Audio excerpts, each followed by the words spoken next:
सागर जी महाराज की जय। तीन कम नौ करोड़ महा मुनिराजों की जय। धर्म स्नेही बंधुओं, हम लोग गुणस्थान चर्चा का स्वाध्याय यहाँ पर कर रहे हैं। इस गुणस्थान जो मोह और योग के निमित्त से होने वाली आत्मा की तारतम्य रूप परिणति का नाम है गुणस्थान। उस गुणस्थान के हम लोग यहाँ पर आद्योपांत पहले गुणस्थान से 14वें गुणस्थान तक के स्वरूप के साथ साथ उसकी अन्यान्य विशेषताओं को हम लोग जान सुन सीख समझ चुके हैं।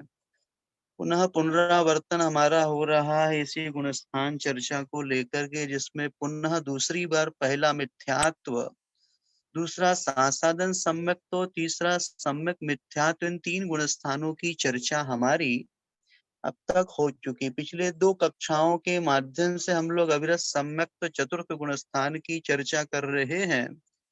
जिस गुणस्थान अविरत सम्यक गुणस्थान की उस पद्यात्मक परिभाषा को हमने यहाँ पर जाना और गद्यात्मक कल परिभाषाओं के विषय पर भी अपन ने दृष्टिपात किया था। हम इन स्वरूप परिभाषाओं के माध्यम से अपने आप में लगा करके यह आकलन कर सकते हैं अनुमान ज्ञान के माध्यम से कि क्या हम इस प्रकार उस अविरत सम्यक्त गुणस्थान को उपलब्ध है या नहीं। इस प्रकार से हम यहाँ पर इस चौथे गुणस्थान को जाने समझें। तीन परिभाषाओं के माध्यम से हमने इसको समझा था डिटेल में, और साथ में उस अविरत सम्यक्त गुणस्थान की विशेषताओं पर हमारी चर्चा चल रही थी, जिसमें दो विशेषताओं का वर्णन अपन ने किया था। जिसमें चतुर्थ गुणस्थान वर्ती जो होता है, वो चतुर्थ गुणस्थान जिसे एक बार प्राप्त हो जावे, वो का संसार अधिकतम अर्ध पुद्गल परावर्तन प्रमाण काल शेष रहता, उससे अधिक नहीं, ऐसा यहाँ पर समझना। दूसरी विशेषताओं में उस चतुर्थ गुण स्थान वर्ती की जघन्य अंतरात्मा से वह संज्ञा नाम प्राप्त हो जाता है। इन दो विशेषताओं को हमने यहाँ पर जाना था। आत्मा तीन प्रकार की होती है, इस विषय पर भी हमने समझा था। बहिरात्मा, अंतरात्मा, परमात्मा के भेद से उसमें से जघन्य अंतरात्मा की कोटि में अविरत सम्यक्त्वी चतुर्थ गुणस्थान वर्ती आता है। फिर उसके उपरांत आज हम चलते हैं आगे, तीसरे गुणस्थान की चर्चा, तीसरे विशेषता की चर्चा करेंगे कि चतुर्थ गुणस्थान चारों गति के जीवों को प्राप्त हो सकता है, चाहे वो नारकी हो अथवा तिर्यंच हो अथवा मनुष्य अथवा देव। इन चारों ही गतियों में इस चतुर्थ गुणस्थान अविरत सम्यक्त की उपलब्धि उन उन जीवों को उपलब्ध हो जाती है। ये इसकी विशेषता। साथ में दूसरी विशेषता, इस गुणस्थान से तीर्थंकर प्रकृति का बंध प्रारंभ हो सकता है। सभी को होवे कोई जरूरी नहीं, किंतु ये जरूर है कि बिना सम्यक्त की भूमिका के वह तीर्थंकर जैसी महान प्रकृति का आश्रय बन नहीं हो सकता। इसलिए सम्यक दृष्टि ही उस तीर्थंकर प्रकृति का बंध प्रारंभ कर सकता है। तीर्थंकर एक ऐसी महान कर्म प्रकृति है जो कर्म के वंश की होकर के भी कर्म का विध्वंस कर देती है। अर्थात वो कर्म के वंश की मायने, नाम कर्म की जहाँ 93 प्रकृतियां, उन 93 प्रकृतियों में एक कर्म प्रकृति जिसका नाम है तीर्थंकर नाम कर्म, जिसके उदय होने पर तीनों लोक जो है वो तीनों लोक युगपत ऐसा स्पष्ट रूप से उस 13वें गुणस्थानवर्ती अरिहंत परमात्मा के लिए उपलब्ध हो जाता है। अभी तो उदय में आई है, किंतु उस कर्म प्रकृति के सत्ता में रहते हुए यदि उसी पर्याय में वो तीर्थंकर बन करके प्रवर्तन करके निर्वाण को प्राप्त करने वाली आत्मा माँ के गर्भ में आने के 6 माह पूर्व उनके गृहांगण में रत्नों की वर्षाएं होनी शुरू हो जाती है, और 15 माह तक लगातार वहां पर वो रत्नों की वर्षा एक आचार्य कहते दिन में 3 बार, और दूसरे आचार्य भगवंत का कथन है दिन में 4 बार। ऐसे 3.5 करोड़, 3.5 करोड़, 10.5 करोड़ एक आचार्य के अनुसार 3 बार यदि वर्षा होती है, और दूसरे आचार्य के कथनानुसार दिन में 4 बार जब वह रत्नों की वर्षा होती, तो 14 करोड़ रत्न प्रतिदिन उस तीर्थंकर नाम कर्म प्रकृति की सत्ता वाले महापुरुष के अभी घर में आए नहीं, ये कर्म शुरू हो जाता है। ऐसी महान तीर्थंकर जैसी कर्म प्रकृति का बंध का प्रारंभ इसी अविरत सम्यक गुण स्थान वर्ती के होता है। ऐसा ये अविरत सम्यक चतुर्थ गुण स्थान है। किंतु उस तीर्थंकर कर्म प्रकृति के बंध के लिए कुछ अन्य विशेषताओं की भी आवश्यकता है। वह तीर्थंकर अथवा केवली सुत केवली का पाद मूल में ही ये तीर्थंकर जैसी महान कर्म प्रकृति का आश्रय बंद होता है। आचार्य भगवंत गुरुवर श्री विद्यासागर जी महामुनिराज कहते हैं कि आचार्य उमा स्वामी जी मुनिराज ने जहां पर ये कर्म प्रकृतियों के आश्रव की चर्चा की है 6वें अध्याय में, वहां पर तीर्थंकर नाम कर्म प्रकृति के आश्रव के कारणों को उपस्थित किया। दर्शन विशुद्धि विनय संपन्नता को आदि लेकर के वो सूत्र की रचना की।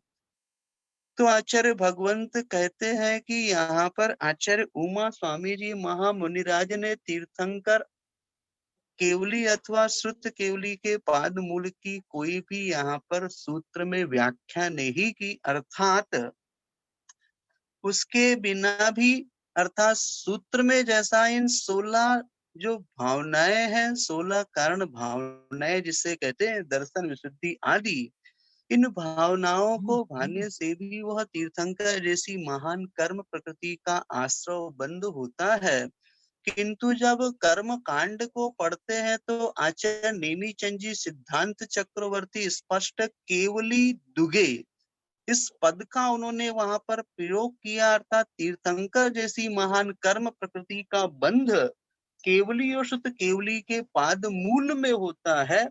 ये वहां पर साधन की अपेक्षा से कथन किया। हमारे लिए आचार्य उमा स्वामी जी का सूत्र और साथ में ऐसे कर्म कांड के रचयिता आचार्य नेमीचंद सिद्धांत चक्रवर्ती आदि, उनकी विवक्षाओं को हम समझे। इस प्रकार से तीर्थंकर जैसी महान कर्म प्रकृति के बंध का प्रारंभ इसी अविरत सम्यक्त गुण स्थान में हुआ करता है। ये इसकी एक विशेषता है।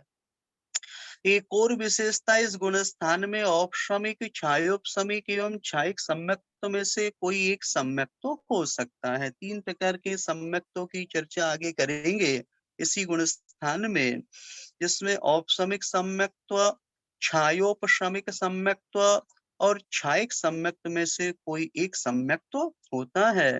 तीसरी अगली विशेषता इसके विषय में कहते हैं, इस गुण स्थान में स्थित मनुष्य या तिर्यंच मरण करके वैमानिक देवों में उत्पन्न होते हैं।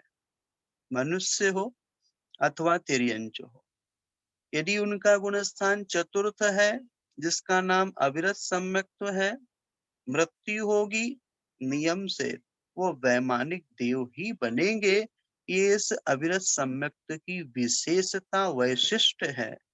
यदि किसी मनुष्य या तिर्यंच ने मिथ्यात्व अवस्था में यदि आयु का बंध किया हो, जिसे बद्धायुष्क कहते हैं, ऐसा जीव बाद में उसने क्षायिक सम्यक तो प्राप्त किया, तो क्षायिक सम्यक्त के प्रभाव से वह भोग भूमि का मनुष्य या तिर्यंच बनेगा, क्योंकि उस मिथ्यात्व अवस्था में उसने मनुष्य तिर्यंच आयु का बंध कर लिया। और आयु कर्म एक ऐसा है जिस कर्म के बंद हो जाने पर नियम से उस आयु में जाना होता है, नियम है। आयु जो है, आयु अन्य किसी आयु में संक्रमित नहीं होती। उस आयु का उत्कर्षण और अपकर्षण की व्यवस्था तो जरूर है, किंतु सम्यक के प्रकार कौन कौन है, एक बार फिर से बताइए। साक्षी जी कहती है तेंदुखेड़ा से कि सम्यक्त के प्रकार कौन कौन से हैं। तो सम्यक्त के 3 प्रकार अभी अपन पढ़ेंगे, आगे आएगा। उसके 3 भेदों की चर्चा यहाँ पर आप लोगों के पास संभवतः ये पीडीएफ फाइल नहीं होगी चौथे गुणस्थान की। रोहित जी, कुछ लोग नए जुड़े हुए हैं, उन लोग को ये पीडीएफ फाइल उपलब्ध करा दे में गुणस्थान चर्चा की, ताकि वो भेज सके, ताकि वो लोग वहां पर देख सके प्रिंट आउट निकाल करके। 3 प्रकार में मौपसमिक सम्यक्त्व, छायोपसमिक सम्यक्त्व और छायिक सम्यक्त्व, ये 3 भेद हैं उस सम्यक दर्शन के। चर्चा हमारी चल रही थी यहाँ पर मनुष्य तिर्यंच यदि इस गुणस्थान में रहते हुए यदि किसी आयु का बंद करेंगे नियम से, वैमानिक आयु का ही बंद करते हैं, वही जाकर के उनकी वहां उपलब्धि होती है, अर्थात वो देव बनते हैं। किंतु यदि किसी मनुष्य ने आयु कर्म का बंद कर लिया पूर्व में मिथ्यात्व दशा में मनुष्य या तिर्यंच आयु का, और बाद में जाकर के उसके लिए यदि क्षायिक सम्यक्त की प्राप्ति होती है, तो ऐसा मनुष्य जो है वो बनेगा मनुष्य या तिर्यंच, किंतु कर्म भूमि का मनुष्य या तिर्यंच नहीं बनेगा, अपितु भोग भूमि का मनुष्य या तिर्यंच बनेगा। ये इस गुणस्थान की विशेषताओं को अपन लोग यहाँ पर समझ रहे हैं। पुनः अगली विशेषता के विषय में कहते हैं, इस गुणस्थान वाले जो देव नारकी मरण करके कर्म भूमि के मनुष्यों में जन, अभी तो मनुष्य तिर्यंचों की चर्चा की, वो इस गुणस्थान में यदि मरण को प्राप्त होते हैं तो वैमानिक देव बनते हैं। किंतु जो नारकी अथवा देव जो है वो भी इस गुणस्थान को प्राप्त करते हैं, उनका भी चौथा गुणस्थान होता है, उनकी भी मृत्यु होती है। ऐसा नहीं कि इनकी मृत्यु नहीं होती, नारकियों का भी मरण होता, क्योंकि इनकी सागरों की आयु होती है जघन्य से 10,000 और उत्कृष्ट की अपेक्षा 33 सागर, देव और नारकी दोनों की आयु की जघन्य उत्कृष्ट स्थितियों की यदि चर्चा की जावे, तो इनकी इतनी लंबी आयु हो सकती है, इतनी लंबी आयु का वेदन करते हुए भी वो चतुर्थ गुण स्थानवर्ती जो अविनारकी अथवा देव है, उनका मरण अवश्य होता है, क्योंकि संसारी प्राणी जिसका जन्म हुआ उसकी मृत्यु निश्चित है, ये बात हमेशा ध्यान रखना। जिसका जन्म हुआ है उसकी मृत्यु अवश्यंभावी है। तो जन्म लेना और जन्म के बाद मरण को प्राप्त होना, आचार्य भगवंत कहते हैं कि यदि जन्म लिया है तो निश्चित मृत्यु होती है। मृत्यु, अब उस मृत्यु के भी हम प्रकारों की यदि चर्चा करें तो मरण भी 17 प्रकार का ऐसा मूला राधना मरण कंडिका आदि ग्रंथों में उसका उल्लेख किया है। वास्तव में मरण तो वह मरण माना जाता है जिसको पंडित पंडित मरण कहते हैं। 5 प्रकार के जो मरण होते हैं, उन 5 प्रकार के मरणों में 17 प्रकार के मरण की चर्चा आती है, जिसमें मुख्यतः 5 प्रकार के मरणों का उल्लेख अपन लोग यहाँ पर जानते हैं। जिसमें पंडित पंडित मरण जो होता है वो 13वें गुणस्थान 14वें गुणस्थानवर्ती अरिहंत परमात्मा केवली भगवान का मरण जो होता है, जिसको निर्वाण कहते हैं। मृत्यु उनकी भी होती है, लेकिन उसको नाम मृत्यु नहीं दिया जाता, उसको नाम दिया जाता है पंडित पंडित मरण, अर्थात निर्वाण उसके लिए नाम प्राप्त होता है। तो जन्म यदि हुआ है, चाहे देव नारकी मनुष्य तिर्यंचो, मृत्यु अवश्य हो। मृत्यु होगी तो कहाँ जाएगा, अविरत सम्यक्त्वी चतुर्थ गुण स्थानवर्ती देव अथवा नारकी मरण करके वो नियम से वो वहां पर मनुष्य कर्म भूमि के मनुष्यों में ही उनका जन्म होता है, चाहे वो देव हो अथवा नारकी हो। जन्म के बाद मरण, 33 सागर की आयु जिस देव की पास में सर्वा सिद्धि से यदि मरण करते हैं, तो नियम से यहाँ पर आकर के इस मनुष्य लोक में कर्म भूमि के मनुष्य बनते हैं। और सर्वा सिद्धि में 33 सागर की उत्कृष्ट आयु है, जो एक भवावतारी कहलाते हैं, आएंगे और निर्वाण को प्राप्त करेंगे, चाहे वो तीर्थंकर आदि नाथ जी पूर्व पर्याय में सर्वा सिद्धि से आए भरत, बाहुबली वे भी सर्वार सिद्धि से आए थे, एक भवाकारी निर्वाण को प्राप्त हुए। तो यहाँ पर चर्चा चल रही है इस गुणस्थान वाले जो देव हैं अथवा नारकी हैं। गुणस्थान अविरत सम्यक चौथा गुणस्थान है। उनकी जब भी मृत्यु होगी तो वो कर्म भूमि के मनुष्यों में जन्म लेते हैं। कर्म भूमि जहाँ पर कर्म की मुख्यता होती, असी मसी कृषि विद्या वाणिज्य शिल्प आदि जो षट कर्म होते हैं, उन षट कर्मों के माध्यम से आजीविका की जाती है। जीवन निर्वाह का साधन यदि है तो वो असी मसी आदि सटकर्म है जो कि कर्म भूमि में होते हैं। भोग भूमि में ये सटकर्म की कोई व्यवस्था नहीं होती है। वहाँ मनुष्य तिर्यंश होते तो है, किंतु वहाँ पे कल्प वृक्षों के माध्यम से भोग की सामग्री उन्हें मिल जाती है। वहाँ किसी भी प्रकार का कोई भी उद्यम, कोई भी व्यापार, कोई भी वहां पर श्रम नहीं करना होता। सारा कार्य वहाँ कल्प वृक्षों के माध्यम से सिद्ध हो जाता है। तो यहाँ पे कर्म भूमि के मनुष्यों में वे जन्म लेते हैं, ऐसा यहाँ पर इसकी विशेषता समझना। फिर कहते एक जीव इस गुणस्थान को छोड़कर पुनः इसी गुणस्थान में, हाँ एक जीव इस गुणस्थान, आप लोगों को आज अपने ग्रुप में काफी लोग हो गए हैं, लगभग 255-53 के लगभग लोग हैं। और ये मीटिंग 100 लोग की, आज सारे सारे 100 लोग हैं, कल भी 100 लोग थे। कौन नहीं यहाँ पर स्वाध्याय में पार्टिसिपेट नहीं कर पा रहे हैं, तो आज के दिन आप लोग अटेंडेंस जरूर दे देना, अपनी नाम और मोबाइल नंबर लिख करके कि आज का स्वाध्याय आपने अटेंड किया। आप स्वाध्याय जो ग्रुप है हमारा स्वाध्याय पंकज भैया जी वाला, उसमें आप अपने अटेंडेंस जरूर दे देना, ताकि पता चल जाए कितने लोग स्वाध्याय कर रहे हैं और कितने लोग स्वाध्याय से वंचित हैं। यदि वो वंचित हैं, उनको जानकारी नहीं है, तो उनको जानकारी वैसे ग्रुप के माध्यम से दी जा चुकी है, तो उसको अपन यहाँ पे समझेंगे। इसलिए आज के दिन आप अटेंडेंस जरूर लगाएं। कहने का आशय यहाँ पर यह है कि यहाँ पर इस गुणस्थान में यदि देखा जाए तो एक जीव इस गुणस्थान को छोड़कर पुनः इसी गुणस्थान में आए तो कम से कम अंतर मुहूर्त में आ सकते हैं। मतलब चौथा गुणस्थान उन्होंने छोड़ा तो चौथे से पांचवें को अथवा सातवें को अथवा पहले को भी जा सकते हैं, और फिर वहां से पुनः अंतर मुहूर्त के बाद गुणस्थान को उपलब्ध किया जा सकता है, ऐसा यहाँ पर समझना। और अधिक से अधिक कुछ कुछ अंतर मुहूर्तम अर्ध पुद्गल परावर्तन काल के बाद इस गुणस्थान में आ सकते हैं। यदि इस गुणस्थान को छोड़कर आगे के गुणस्थान को प्राप्त किया है तो ऐसा भी संभव है कि उत्तरोत्तर आगे बढ़ता हुआ छपक श्रेणी में पहुंचकर सिद्धत्व को प्राप्त करके वापस कभी इस गुणस्थान में न आवे, ऐसा यहाँ पर समझना। फिर इसकी एक अगली विशेषता के विषय में कहते हैं कि सम्यक दृष्टि जीव आचार्यों द्वारा उपदिष्ट पदार्थों का श्रद्धान करता है, किंतु अज्ञानतावश या गुरु उपदेश से पदार्थ के विपरीत अर्थ को भी स्वीकार कर ले तो वो मिथ्या दृष्टि नहीं होगा। होता कभी कभी ऐसी अपने दैनंदिन जीवन व्यवहार में कुछ ऐसे कार्य हो जाते हैं कि वो सम्यक दृष्टि है। बहुत अच्छा।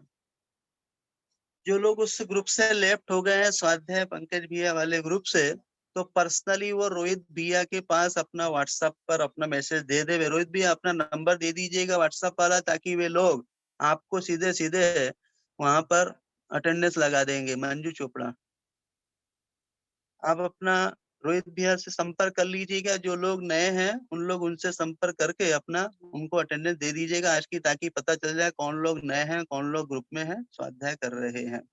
रोहित भैया 100 लोग तो पूरे हो गए हैं, अपनी मीटिंग 100 की ही है। बाकी जो लोग हैं वो स्वाध्याय में, क्योंकि पहले आओ पहले पाओ वाला काम है, जो पहले आए वो तो जुड़ गए, अब जो बाद वाले हैं वो पीछे रह गए हैं। तो वो कौन रह गया उसका पता कैसे चलेगा, इसको आप देखिएगा। अथवा जूम के अलावा ये तो आपने यहाँ पर डाल दिया, ग्रुप में डाल दीजिए वहां पर, ताकि वहां से लोग उसको ले लेंगे ग्रुप में से। लेकिन ग्रुप में भी कैसे लेंगे, अब ग्रुप से जो जुड़ा होगा वही लेगा, जो ग्रुप से नहीं जुड़े, जिन्होंने लिंक शेयर कर दी है उनको कैसे पता चलेगा? तो जिन्होंने लिंक शेयर किए उनको, वे उनको नंबर वहां पर भेज देवे। 100 लोग गूगल मीट पर देखना, इसको चर्चा करना, क्योंकि 100 लोग से ज्यादा लोग जो है स्वाध्याय का लाभ ले रहे हैं, तो वो लोग वंचित होंगे। तो उसको आज रात में आप देख लेना, अपन बैठ करके कर लेंगे उसको। चर्चा हमारी चल रही है यहाँ पर कि सम्यक दृष्टि जी आचार्यों द्वारा उपदेश, यदि आचार्य भगवान के द्वारा यदि कहा गया पदार्थ का यदि श्रद्धान करता है, किंतु अज्ञानता अजान मानो गुरु नियोगा ये पद आता है जीव कांड को जब पढ़ते हैं, तो वहां पर कि अज्ञानतावश यदि गुरु के उपदेश से पदार्थ के विपरीत अर्थ को भी यदि वो स्वीकार कर लेवे, उल्टा भी यदि समझ लेवे, तो वह मिथ्या दृष्टि नहीं होगा, क्योंकि उसने गुरु के मुख से गुरु को श्रद्धान मान करके उन पदार्थ आदि का वो श्रद्धान करता है। ऐसा यहाँ पर समझना। सम्यक दृष्टि को जब समीचीन सूत्र दिखाकर आचार्य आदि के समझाने पर भी यदि वह अपनी विपरीत मान्यता नहीं छोड़ता, तो वह उसी समय से तद पहुदी मिच्छा इट्ठी, इस प्रकार से आचार्य भगवंत कहते हैं कि वो उसी समय से मिथ्या दृष्टि पने को उपलब्ध हो जाता है।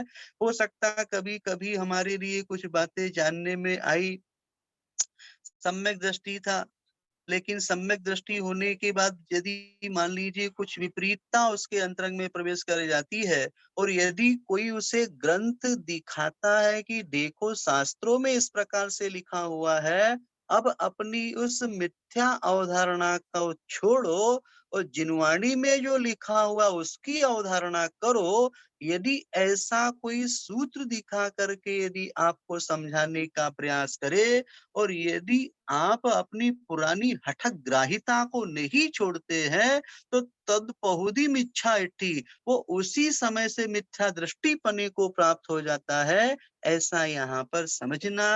ये अविरत सम्यक्त गुणस्थान की कुछ 10 विशेषताओं का आख्यान यहाँ पर किया। हम आगे चलते हैं। अब इस गुण स्थान के आरोहण और अवरोहण के विषय में अपन चर्चा करते हैं। चतुर्थ गुण स्थान से कहाँ जाया जा सकता, उसके संदर्भ में यदि देखा जाए, तो चतुर्थ गुण स्थान से पंचम गुण स्थान को जाया जा सकता है। मनुष्य या तिर्यंच गति के जीव ही पंचम गुण स्थान को प्राप्त कर सकते।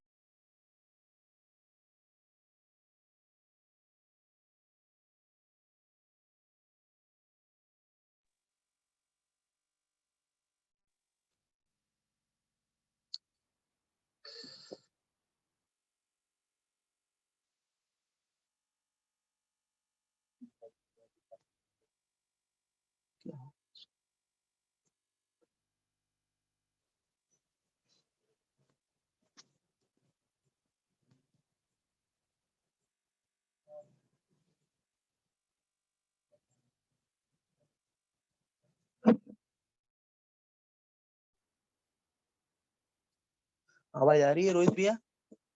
आ रही है भैया आवाज। कौन आ गया था बीच में? चर्चा चल रही थी चतुर्थ गुण स्थान, जीव देव और नार की इनके पंचम गुण स्थान, ये मात्र 1 2 3 4 ही इनके गुण स्थान होते हैं। पंचम गुण स्थान यदि कहीं होता है तो मनुष्य और तिर्यंचों को ही पंचम गुण स्थान की उपलब्धि हो सकती है। ये यहाँ पर समझना। तो चतुर्थ गुण स्थान से पंचम गुण स्थान में जा सकते हैं। ये कहाँ जाया जा सकता है उसकी अपेक्षा से कथन यहाँ पर चल रहा है। फिर चतुर्थ गुण स्थान वर्ती के यदि सम्यक मिथ्यात्व का उदय आ जावे, तो वो तृतीय गुण स्थान में चला जाता है। इस प्रकार से चौथे से तीसरे गुण स्थान को भी उपलब्ध हो जाता, अर्थात उसका डिमोशन यहाँ पर हो गया। डिमोशन के मायने परिणामों में जहाँ संक्लेश की परिणति होती, वहां पर हमारा गुणस्थान नीचे की ओर अर्थात यात्रा करता गिर जाता है, और जहाँ विशुद्धि बढ़ती है वहां गुणस्थान का आरोहण अर्थात ऊपर की यात्रा वो साधक किया करते हैं। अथवा चतुर्थ गुणस्थानवर्ती जो अविरत सम्यक दृष्टि वो ऊपरीतन गुणस्थान को उपलब्ध करता है। तो पहले चौथे से पांचवे में, चौथे से तीसरे में जाया जा सकता, और चौथे गुण स्थान से सप्तम गुण स्थान में भी जा सकते हैं। और ऐसा जो जीव है वो केवल मनुष्य गति का ही जीव होता है, जो चौथे से सातवें गुण स्थान को उपलब्ध कर पाते हैं। इसलिए मनुष्य पर्याय जो है, ये बहुत दुर्लभता से मनुष्य पर्याय की उपलब्धि हुई है। सप्तम गुण स्थान की प्राप्ति भी देखा जाए तो सप्तम गुण स्थान की प्राप्ति यहाँ पर स्त्रियों को नहीं होती, उसके लिए पुरुष वेद अर्थात पुरुष द्रव्य से पुरुष वेदी होना जरूरी है। ऐसे उस पुरुष पर्याय की उपलब्धि होने पर ही सप्तम गुण स्थान की प्राप्ति मनुष्यों को हो सकती है।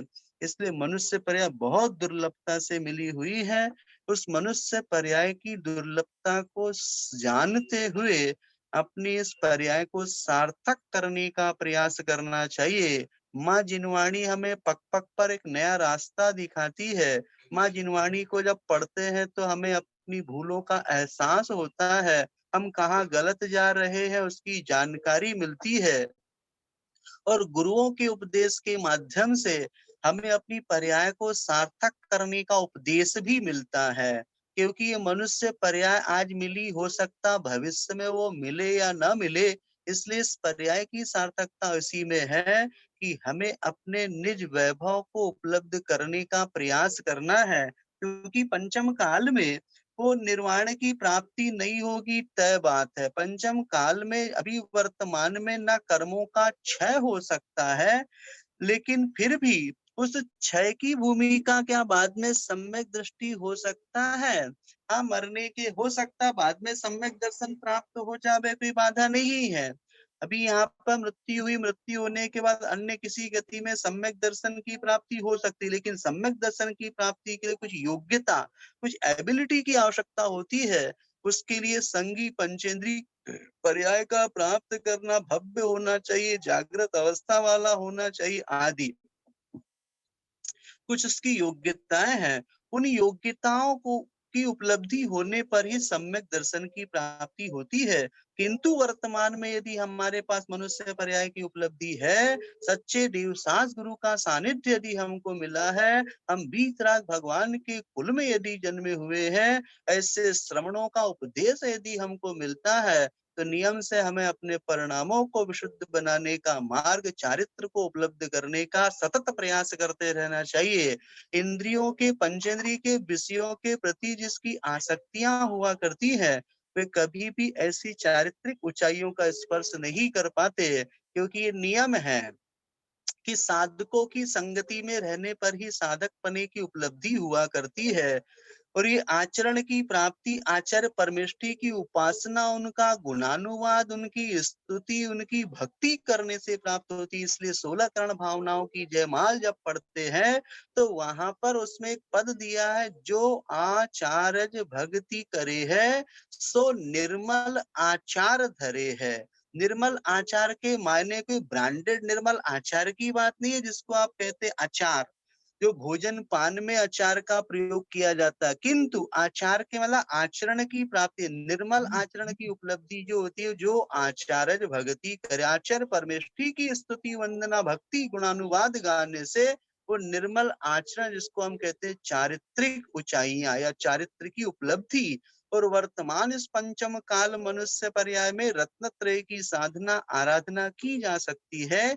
ऐसा हमारे ग्रंथों में आचार्यों का उपदेश निहित लिखा हुआ है कि उन्होंने कहा, अज्जबी तीर रण शुद्धा अपमानम झायु लही इंदत्तम लोयंतीय देवत्तम तत्व चुवान बुद्धिम जंती। ऐसी आचार्य भगवंतों की देशना है कि इस वर्तमान पंचम काल में रत्नत्रय की अज्जबी तीरण शुद्धा, अज्जबी यानी अद्यापि आज भी रत्नत्रय से शुद्ध होते हुए कहते हैं, अज्जबी तीरण शुद्धा अपमानम, अपनी आत्मा को झाई ओण, अपनी आत्मा का ध्यान करते हुए कहते लोयंती देवत्तम, लौकांतिक जैसे पदों को प्राप्त किया जा सकता, देवत्व की पद को प्राप्त किया जा सकता है।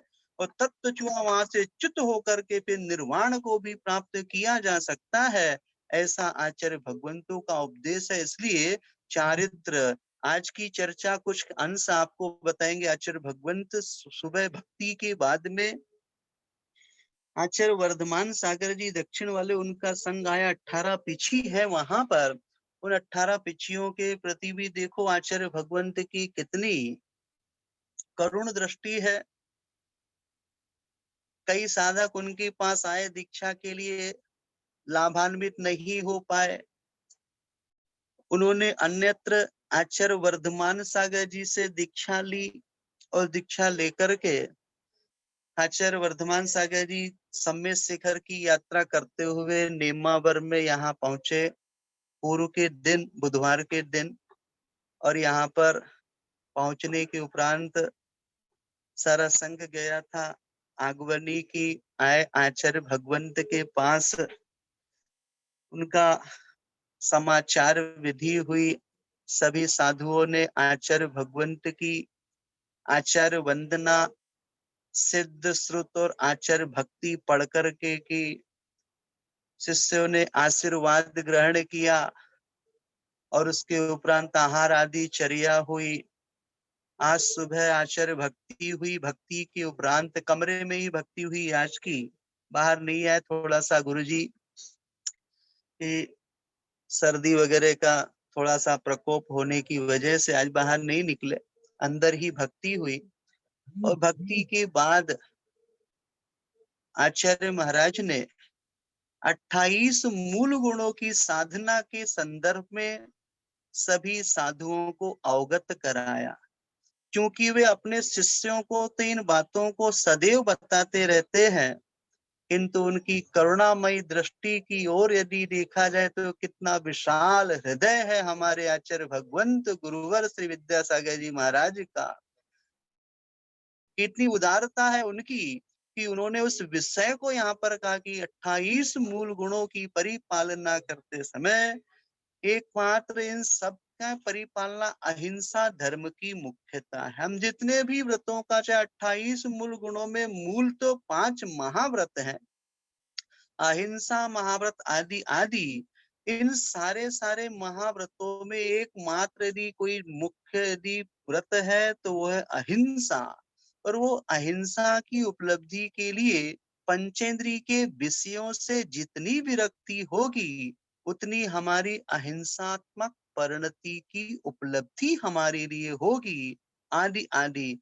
इस विषय पर लगभग पूरा 60 मिनट आचार्य भगवंत भक्ति के बाद बोले। इसलिए आज सुबह जब पूजा हुई तो पूजा के बाद उनका व्याख्यान नहीं हुआ, वो 1 घंटा पहले ही बोल गए कमरे के अंदर। उस वार्ता में हम कुछ लोग, भैया लोग भी बैठे हुए थे। बहुत अच्छी चर्चा। उनका उद्देश्य यही था कि श्रमण पद की प्राप्ति यदि हुई है तो श्रमण पद की प्राप्ति के उपरांत पंचेंद्रिय के विषयों से विरक्ति होनी चाहिए। जितनी पंचेंद्रिय के विषयों से विरक्ति हमारी होगी उतनी अहिंसा धर्म की आत्मा में उपलब्धता हमारे होगी। क्योंकि जहां जहां राग और द्वेष की परिणति है, क्या वही है जिन्होंने ऋषभ जी पाटनी को दीक्षा दी थी? नहीं, ऋषभ जी पाटनी को दीक्षा देने वाले आचार्य वर्धमान सागर जी पंचम पट्टाचार्य, वे अलग हैं। और ये जो वर्धमान सागर जी वर्तमान में अभी यहाँ पर हैं, ये दक्षिण वाले सन्मति सागर जी के शिष्य आचार्य वर्धमान सागर जी दक्षिण वालों के नाम से जाने जाते हैं। ये दूसरे वर्धमान सागर जी वयोवृद्ध है, इचल करंजी से बिलोंग करते हैं। 18 पिछियां हैं वर्तमान में। आज कुछ साधुओं का केस लॉन्च भी हुआ। वृद्ध साधु अधिक हैं, कुछ युवा साधु भी हैं। कहने का आशय ये है कि इस प्रकार से उन्होंने पंचेंद्रिय के विषयों के ऊपर चर्चा की कि विषयों से विरक्ति ही हमारे लिए अहिंसा को उपलब्ध कराती है।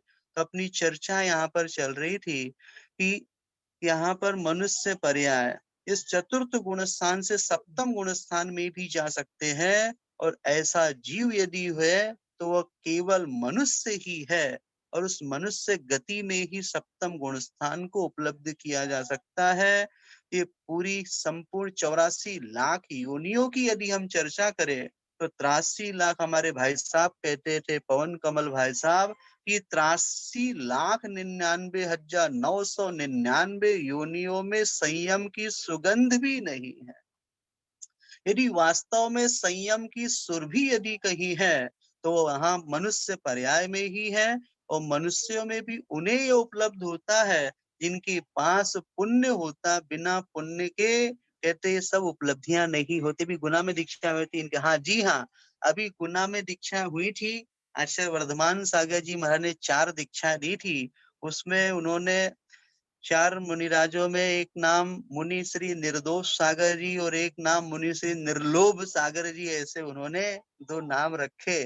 जो हमारे भाई साहब आचार्य भगवंत गुरुवर विद्यासागर जी महाराज के शिष्य 2013 10 अगस्त रामटेक में दीक्षित हुए थे। पवन भाई साहब मुनि श्री निर्दोष सागर जी और कमल भाई साहब मुनि श्री निर्लोभ सागर जी।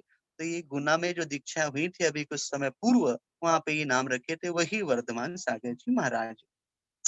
कहने का आशय यहाँ पर ये है, सप्तम गुण स्थान मनुष्य को ही उपलब्ध होता है। और फिर यहाँ चतुर्थ गुण स्थान से कहाँ जा सकते हैं उस पर हमारी चर्चा चल रही है। अनंतानुबंधी क्रोध मान माया लोभ में से किसी एक कषाय का उदय आ जावे तो द्वितीय गुण स्थान में जाते हैं। ये भी एक भंग बनता है, कई भंग बनते हैं, जिसमें से चौथा भंग है कि यदि मान लीजिए यहाँ पर अनंतानुबंधी चौकड़ी में किसी एक का यदि उदय आ जावे तो दूसरा गुण स्थान बन जाता है, ऐसा भी समझना। और पंचम गुण स्थान वर्ती के यदि चतुर्थ गुण स्थान वर्ती के यदि मिथ्यात्व प्रकृति का उदय आ जावे तो सीधे वो चौथे से पहला गुण स्थान मिथ्यात्व दृष्टि भी बन जाता है। इस प्रकार से चौथे गुण स्थान से 1 2 3 4 और 5 ऐसे 5 रास्ते हैं, जिसमें पांचवे और सप्तम ये ऊपर की यात्रा और नीचे की यदि चलते हैं तो तीसरा, दूसरा और पहला ये 3 नीचे के गुण स्थान को उपलब्ध कर सकता है। चतुर्थ गुण स्थानवर्ती अविरत सम्यक्त्वी, और यदि ऊपर की ओर बढ़ेगा तो 5वां श्रावक बन सकता है अथवा 7वां श्रमण बन सकता है, ऐसा यहाँ पर समझना। समय हमारा हो गया। प्रतिदिन की भांति आप लोगों को एक प्रश्न दिया जाता, कल एक प्रश्न दिया था आप लोग को, आज उत्तर आपको देना है। साथ में आज जितना विषय आप लोग को पढ़ा है अभ्यास के रूप में अपनी अनुभूति भरत जी के पास मुंबई आप भेजेंगे। आज अपना विषय विशेषताओं को लेकर के हुआ और चौथे गुण स्थान से कहाँ जा सकते हैं इस विषय को लेकर के 30 सेकंड में आपको अपनी अनुभूति जो भी बोलना 30 सेकंड में अपनी प्रस्तुति आप दे सकते हैं। और साथ में अनुभूति के रूप में अभ्यास के रूप में आप उनके पास लिख करके भेजेंगे, जिससे आपने क्या विषय ग्रहण किया उसका प्रस्तुतिकरण कल की कक्षा में हमारा होगा। कल प्रश्न जो दिया था आपको, जो भी उत्तर देना चाहे वो राइजन अपना कर सकते हैं।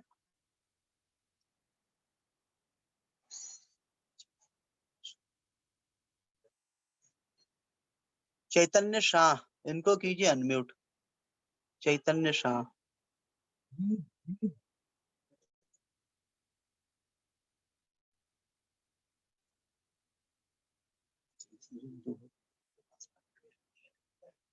रोहित जी, चैतन्य शाह।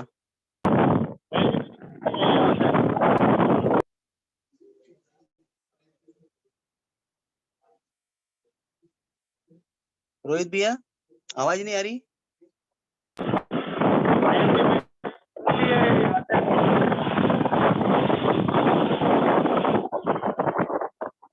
वो अनम्यूट नहीं हो पा रहे शायद। दीक्षा उपाध्याय, इनको कीजिए अनम्यूट।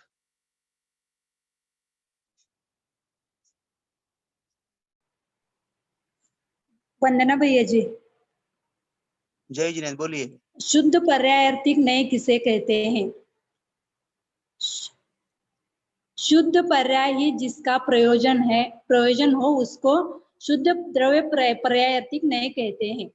बहुत अच्छा, बढ़िया। रोहित जी कल के लिए प्रश्न दे दे मैं।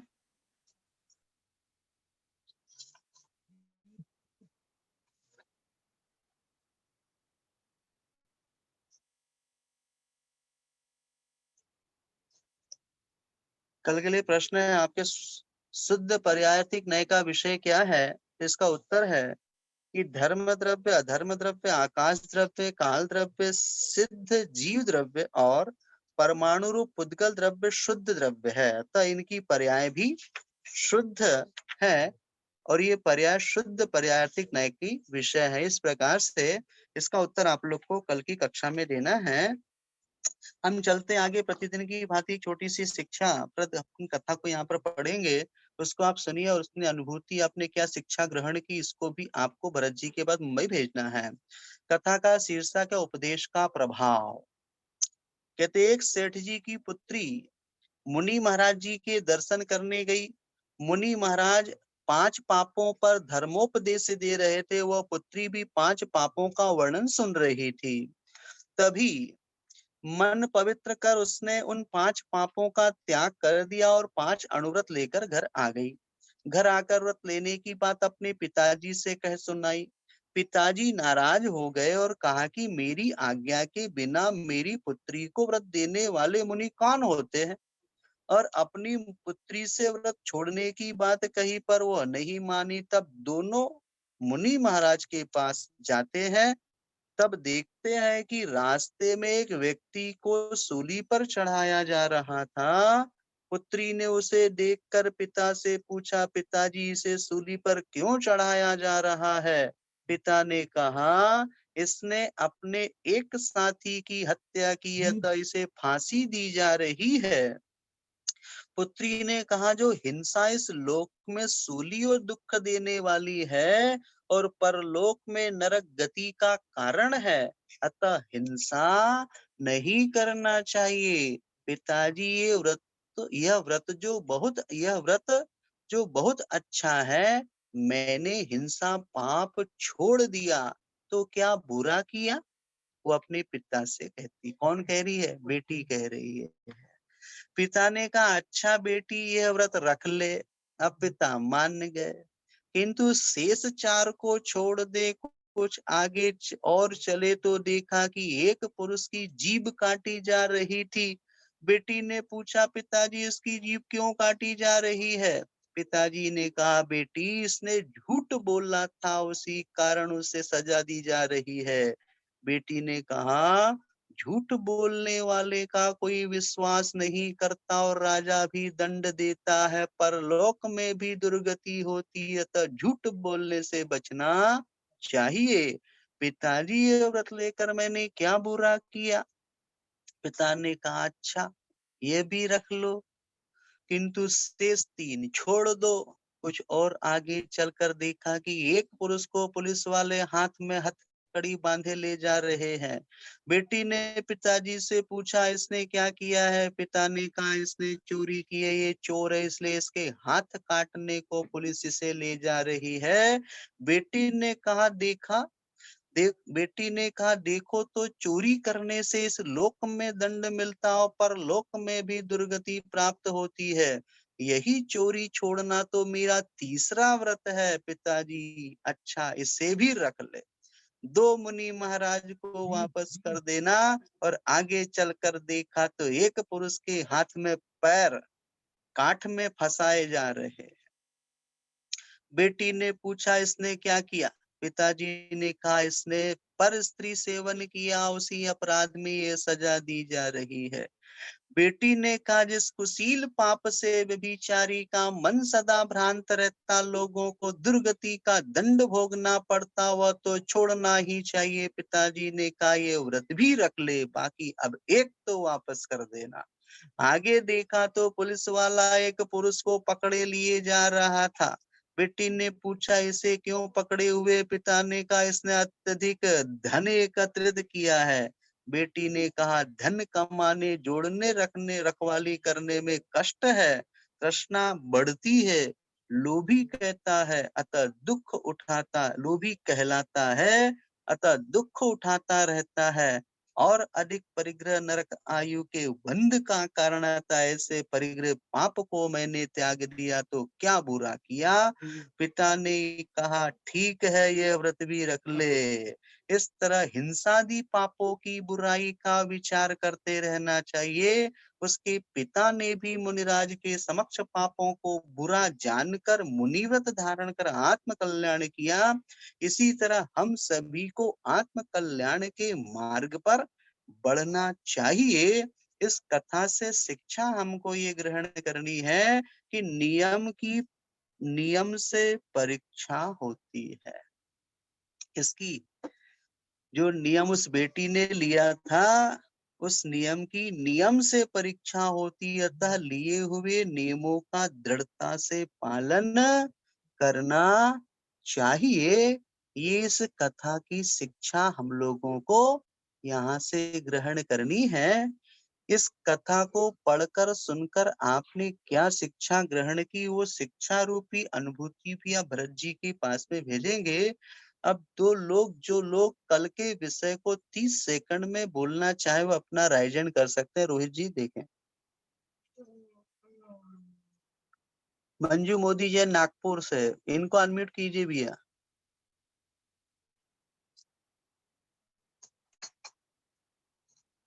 वंदना भैया जी, जय जी ने। जय जी ने बोलिए। चतुर्गुण स्थान की क्या विशेषताएं? चतुर्गुण स्थान प्राप्त होने पर संसार अर्ध प्रतिगल परावर्तन प्रमाण काल शेष रहता है। चतुर्गुण स्थान में जगन अंतरात्मा संज्ञा प्राप्त होती है। चतुर्गुण स्थान चारों गति के जीवों को प्राप्त हो सकता है। इस स्थान में तीर्थंकर प्रकृति का बंध प्रारंभ हो सकता है। इस गुण स्थान में औसम्यक, क्षायक सम्यक एवं क्षायक सम्यक में ही कोई एक सम्यक प्राप्त होता है। इस गुण स्थान। बहुत अच्छा, बढ़िया समय हुआ आपका। दीक्षा उपाध्याय इचल करण जी, उनको कीजिए अनम्यूट। वंदना भैया जी। जय जी ने बोलिए। अविरत सम्यक गुणस्थान किसे कहते हैं? जहाँ मिथ्यात सम्यक प्रकृति तथा अनंतानुबंधी क्रोध, मान, माया, लोभ इन 7 प्रकृतियों के उपशम क्षय क्षयोक्षम से सम्यक दर्शन तो हो गया, परंतु अप्रत्याख्यान वर्णादि चारित्र मोहनी कर्म की प्रकृतियों का उदय होने से 5 पाप के त्याग रूप भाव नहीं है, उसे अविरत सम्यक गुणस्थान कहते हैं। इस गुणस्थान की विशेषताएं: चतुर्थ गुणस्थान प्राप्त होने पर संसार अर्ध पुद्गल परावर्तन प्रमाण काल शेष रहता है। बहुत अच्छा समय हुआ आपका। मनोरमा जी गांधी पुणे, इनको कीजिए अनम्यूट। वंदना भैया जी। आवाज आ रही भैया जी? हाँ आवाज आ रही है, बोलिए। अविरत सम्यक यह चतुर्थ गुणस्थान है। इस गुणस्थान वाले को देवशास्त्र गुरु के प्रति सच्ची श्रद्धा तो प्रकट हो गई है, लेकिन अभी पंचेंद्रिय के विषयों से विरक्ति नहीं है, त्रस हिंसा से विरक्त नहीं है।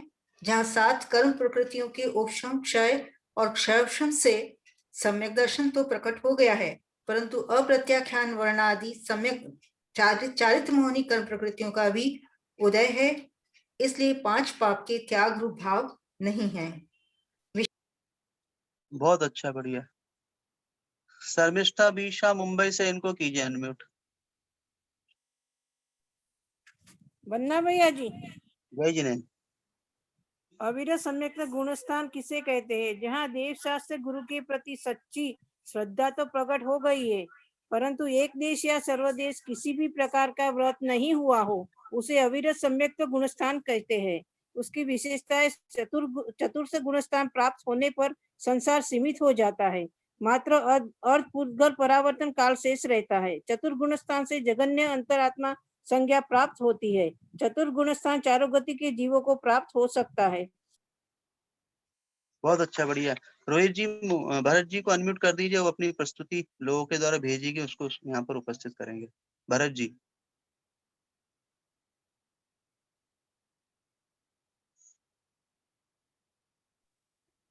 वंदना भैया जी। जय जिनेन्द्र भैया। वंदना भैया, आज 3 लोगों की प्रस्तुति आई है, इसलिए मैंने ज्यादा संक्षिप्त नहीं किया है जी। पूरा विषय संभालिया है उन्होंने जो लिखा है। जी। कांता आउटे जैन इचल करण जी से लिखती है कथा के बारे में। संगति का प्रभाव: जिस प्रकार मिट्टी गीली है तब तक उसे जो चाहे आकार दे सकते हैं, जब तक लता कोमल है तब तक उसे आकार दे सकते हैं, उसी प्रकार बालक बालिका जब तक छोटे हैं तब तक उन्हें योग्य प्रकार से संस्कारित किया जा सकता है। छोटी उम्र में अगर इन्हें गलत संगति मिले तो उन्हें अपराधी बनाती है। कथा तो यही दर्शाती है। रानी मदालसा की कथा हम जानते हैं। सुसंस्कारों की वजह से उनके 9 पुत्रों ने जैनेश्वरी दीक्षा ली और मोक्ष मार्ग को प्रशस्त किया। वर्तमान में माँ श्रीमती जी ने अपने बच्चों को वैसे ही सुसंस्कारित किया और हम सब के उद्धार के लिए आचार्य श्री के रूप में एक अनमोल अलौकिक और अद्वितीय रत्न प्रदान किया और अपने परिवार को दीक्षा योग्य संस्कार देकर वह सौभाग्यशाली माँ वर्तमान की रानी मदालसा बनी है। इसलिए वर्तमान में माँ बाप का बच्चों के लिए फर्ज बनता है कि उन्हें कुसंगति से बचाकर सुसंगति में लगाना चाहिए। इसमें उन बालकों का हित है, परिवार का हित है और पूरे देश का और विश्व का हित है। फिर गुणस्थान के बारे में वो लिखती है, अविरत सम्यक्त गुणस्थान में मोहनीय कर्म के मिथ्यात्व प्रकृति का क्षय उपशम क्षयोपशम होने पर सम्यक्त्व की प्राप्ति होती है। आदरणीय भैया जी ने आज के क्लास में मुख्य रूप से सम्यक दर्शन की दुर्लभता को दर्शाया और उसको प्राप्त करने पर उसे सुरक्षित रखने के लिए सजग रहने का उपदेश दिया। सच्चे देवशास्त्र गुरु पर यथार्थ श्रद्धान करना अर्थात कुदेव कुशास्त्र कुगुरु इनको त्यागना, 7 तत्वों पर उनके स्वरूप पर यथार्थ श्रद्धान करना और स्वपर का भेद विज्ञान होना, आत्म तत्व के प्रति रुचि का उत्पन्न होना, यह सम्यक दृष्टि का लक्षण है। प्रथम संवेग, आस्तिक्य और अनुकंपा, ये 4 चिन्ह होते हैं सम्यक दृष्टि जीवों के। आचार्यों ने भी कहा है कि यह जो सुविधा यानी मनुष्य भाव, जैन धर्म, सत्संगति, सदगुरु का सानिध्य और बहुत पुण्य से मिलना है, सम्यक दर्शन प्राप्त करके उसे सार्थक बनाना चाहिए। फिर विद्युत प्रभा जी जैन नागपुर से लिखती है गुणस्थानक के बारे में, अविरत सम्यक दर्शन गुणस्थान वर्ती जीव सम्यक दर्शन होने पर भी किसी भी प्रकार का व्रत और संयम ग्रहण नहीं करता, परंतु पंच परमेष्टि पर दृढ़ श्रद्धा रहता है। सम्यक दर्शन होने पर संसार अद्भुत परावर्तन काल शेष रह जाता है। स्थावर विकल्पत्रय असंगी पंचेंद्रिय और अव्यय जीवों को सम्यक दर्शन नहीं होता। जो विपरीत अभिनिवेशन पैदा करे वही मिथ्यात्व है। और कथा के बारे में उन्होंने लिखा, सबसे बदसूरत और सबसे खूबसूरत चित्र कथा से यह स्पष्ट है कि दोनों चित्र एक ही जीवात्मा के हैं। तात्पर्य निकाला गया जाए तो समझ में आता है कि बचपन मासूमियत से भरा होता है, फिर संसार के थपेड़ों से वही व्यक्ति बदसूरत भी हो सकता है। यदि हम परिस्थितियों से सामंजस्य निकाल कर चले तो बचपन की मासूमियत को भविष्य तक बरकरार रख सकते हैं। हम स्वयं का दर्पण बनकर स्वयं को संवारे और व्यक्तित्व में निखार लावे। कोशिश रहे कि अनुकूल और प्रतिकूल परिस्थितियों में समता भाव रखे। महापुरुषों का चरित्र पढ़े जिन्होंने प्रतिकूलता में भी अपने को दृढ़ बनाया। नागपुर के मुनिराज निसंग सागर जी को आहार दान करते देते हुए भैया जी को देखकर हमें लगा कि कदाचित हम भी वहां होते। और अब मनोरमा जी गांधी पुणे से लिखती है गुणस्थान के बारे में, अविरत सम्यक्त्व यह चतुर्थ गुणस्थान है। इस गुणस्थान वाले को सच्चे देव शास्त्र गुरु में श्रद्धा तो प्रकट हो गई है, लेकिन पंचेंद्रिय के विषयों से विरक्ति नहीं हुई है और त्रस हिंसा से भी विरक्त नहीं है। 7 प्रकृतियों के क्षय उपशम और क्षयोपशम से सम्यक दर्शन तो हो गया है, लेकिन अप्रत्याख्यान वर्ण चारित्र मोहनीय कर्म का उदय है, इसलिए 5 पापों के त्याग रूप भाव नहीं है। एक इंद्रिय से असंगी पंचेंद्रिय तक के जीवों को सम्यक दर्शन प्राप्त नहीं होता है। चारों गति के संगी पंचेंद्रिय भव्य जीवों को जागृत अवस्था में सम्यक दर्शन प्राप्त हो सकता है। सम्यक दर्शन प्राप्त होने पर संसार अद्भुत उद्गल परावर्तन काल तक शेष रह जाता है। हमें जैसे बने तैसे सम्यक दर्शन प्राप्त करना चाहिए। और कथा के बारे में उन्होंने लिखा, इस कथा से हमें यह शिक्षा मिलती है कि हमें हमेशा अच्छी संगति में रहना चाहिए। अच्छी संगति हमारे जीवन को खूबसूरत बना सकती है और बुरी संगति जीवन को बदसूरत बना सकती है, जैसा कि उस कैदी के जीवन में हुआ। पुराण कथाओं में ऐसे अनेक कथानक मिलते हैं, जैसे कि चारुदत्त सेठ की कहानी। सेठ प्रारंभ में धार्मिक संस्कारों वाला था, श्रेष्ठ व्यक्ति था, लेकिन बुरी संगति के प्रभाव से उसका कितना पतन हुआ, लेकिन अच्छी संगति के प्रभाव से पुनः उसका जीवन श्रेष्ठ बन गया। अच्छी संगति प्राप्त करने के लिए साधुओं की संगति में रहना चाहिए, स्वाध्याय में मन लगाना चाहिए। ये तीनों के अभिप्राय मैंने प्रस्तुत किए। वंदना भैया जी। बहुत अच्छा। नरेश जी को अनम्यूट करना। रोहित जी, नरेश जी के बाद कोई 3 प्रतिक्रियाएं आई हुई हैं। नरेश जी, उनका नाम बताएं।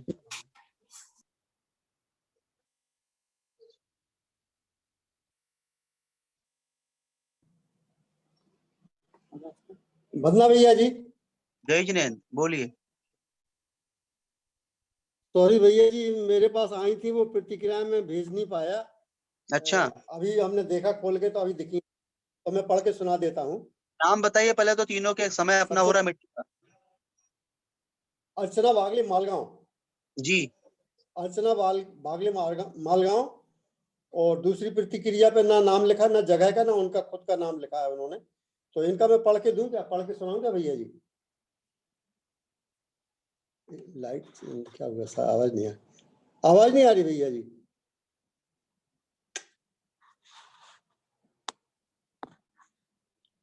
आवाज नहीं आ रही भैया जी आपकी, आवाज नहीं आ रही भैया जी, आवाज नहीं आ रही है।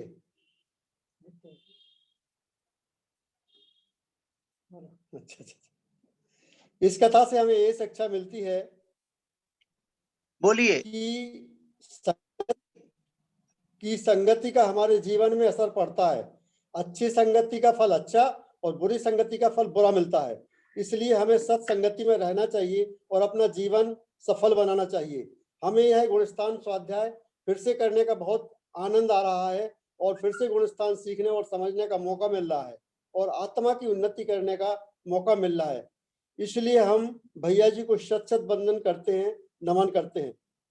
अविरत सम्यक गुणस्थान के बारे में लिखा है कि छूट गया सारा मिथ्यात्म, मन का मल सब दूर हुआ, सम्यक ज्ञान हृदय में उतरा, सम्यक दर्शन उदित हुआ, देवशास्त्र गुरु में रुचि रखते, वृत्त संयम अभी नहीं हुआ, आत्म तत्व की प्रीत जगी है, मोह तब नहीं घटा। अविरत सम्यक गुणस्थान किसे कहते हैं, इसके बारे में भैया जी इन्होंने पूरा लिखा है और इसकी क्या क्या विशेषताएं हैं वो भी लिखा है।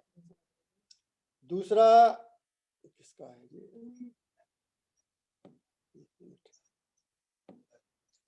समय हो जाए तो नौ का नामोकार पढ़ करके आप लोग निष्ठापना कर लीजिएगा, ठीक है? बोलिए नरेश जी। जी हाँ, दूसरा भैया जी नाम नहीं लिखा, थोड़ा सा लिखा है इन्होंने कि चतुर्गुण स्थान में जीव को नियम से सम्यक की प्राप्ति होती है। क्षयोपशम तथा क्षायक सम्यक भी होता है। एक जीव की अपेक्षा एक ही सम्यक दर्शन होगा।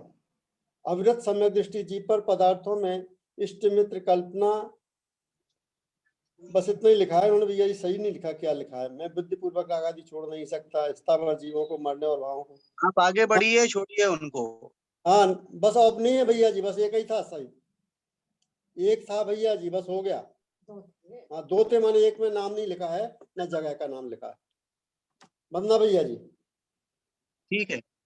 जय जिनेन्द्र। नव जिनवाणी स्तुति करेंगे। शास्त्र पठन में मेरे द्वारा यदि जो कहीं कहीं प्रमाद से कुछ अर्थ वाक्य पद मात्रा छूट गई, सरस्वती मेरी उस त्रुटि को कृपया क्षमा करे और मुझे कैवल्य धाम में माँ विलंब धरे वांछित फलदात्री चिंतामणि सदृश मात तेरा वंदन करने वाले मुझको मिले पता मेरा, बोध समाधि विशुद्ध भावना आत्म सिद्धि मुझको मिले और मैं पा जाऊं माँ मोक्ष महासुख को मिले और मैं पा जाऊं माँ मोक्ष महासुख को। नौवा नमोकार।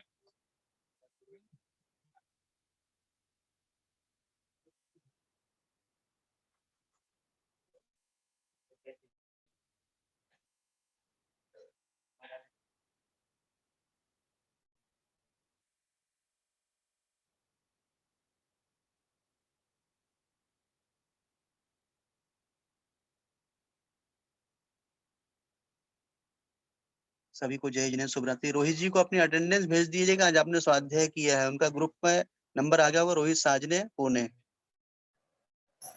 वंदना भैया जी। वंदना वंदना वंदना भैया जी, वंदना भैया जी, वंदना भैया जी, वंदना वंदना भैया जी, वंदना भैया, वंदना भैया।